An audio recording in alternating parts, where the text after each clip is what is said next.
ప్రైస్తలో ఈరోజు దేవుని యొక్క వాగ్దానము యోబు గ్రంథము 37వ అధ్యాయం 5వ వచనం. మనం గ్రహింపలేని గొప్ప కార్యములు ఆయన చేయును. దేవుడి వాక్యం దించునుగాక. ఆమేన్.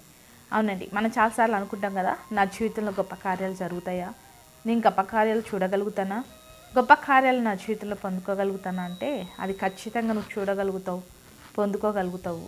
ఎందుకు అనంటే నీ దేవుడు నీ జీవితంలో గొప్ప కార్యాలు చేసేవాడుగా ఉన్నాడు.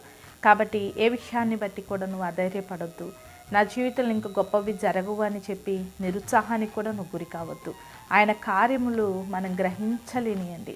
దేవుడు ఆశ్చర్యకార్యములు చేస్తాడు. మనం గ్రహింపలేని గొప్ప కార్యాలు మన జీవితంలో దేవుడు చేసేవాడు. ఈరోజు మనం ఈ స్థితిలో ఉన్నామంటే అది కేవలం దేవుడి కృపే. దేవుడు నీ జీవితంలో చేసిన గొప్ప కార్యమే ఈరోజు నిన్ను ఈ స్థితిలో నిలబెట్టింది. కాబట్టి చాలామంది సాక్ష్యాలు మనం వింటూ ఉంటాము, చాలామంది భక్తుల వాక్యాలు కూడా మనం వింటూ ఉంటాం. వారి జీవితంలో చేసిన గొప్ప కార్యాలు నీ జీవితంలో దేవుడు చేయలేడా? ఖచ్చితంగా చేస్తాడు. నమ్ముట నీ వలనైతే నమ్మువానికి సమస్తము సాధ్యమే. నువ్వు గ్రహింపలేని గొప్ప కార్యాలు నీ జీవితంలో దేవుడు చేయబోతూ ఉన్నాడు. కాబట్టి నువ్వు నమ్మి ఆ గొప్ప కార్యాలు నీ జీవితంలో పొందుకొని దేవుని మహిమపరచు. అటు రీతిగా దేవుడు నీ జీవితంలో గొప్ప కార్యాలను దయచేయునుగాక. ఆమేన్. ప్రార్థన చేసుకుందామండి. సకల ఆశీర్వాదాల కారణభూతుడమైన మా ప్రియ పరలోకపు తండ్రి యొక్క ప్రార్థనలో కూర్చున్న ప్రతి బిడ్డను జ్ఞాపకం చేసుకోండి.